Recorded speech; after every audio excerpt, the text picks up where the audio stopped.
શું તમારો જન્મ 9, 18 કે 27 તારીખે થયો છે? તો ફ્રેન્ડ્સ, આ વિડીયો તમારી માટે છે. તમારો મૂલાંક 9 છે, તેનો સ્વામી ગ્રહ મંગળ છે. મૂલાંક 9 વાળા હેલ્પિંગ નેચરના હોય છે. તેઓ લવિંગ અને કેરિંગ પણ હોય છે. તેઓને નેચર સાથે વધારે પ્રેમ પણ હોય છે. મૂલાંક 9 વાળા સૂતી વખતે અને વ્હીકલ ચલાવતી વખતે સોંગ સાંભળવું વધુ પસંદ કરતા હોય છે. તેઓના જીવનના સેક્રિફાઈસ વધારે હોય છે અને તેઓ ક્રિએટિવ પણ હોય છે. મિત્રો, મૂલાંક 9 એટલે મંગળ. મંગળ જો તમારો ખરાબ હોય તો તમને માથા પર વાગવાનું અને એનું નિશાન અવશ્ય જોવા મળે છે.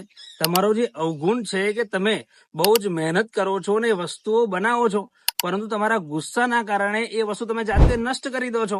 તમારો જે લકી સ્ટોન છે એ મૂંગા છે અને તમારો જે લકી નંબર છે 1 અને 3 છે. આ વિડીયો જેનો 9 નંબરનો મૂલાંક હોય ને જરૂરથી શેર કરજો, વિડીયો સેવ કરજો અને હા, કમેન્ટમાં તમારી જન્મ તારીખ લખવાનું ભૂલતા નહીં. ઓમ નમઃ શિવાય.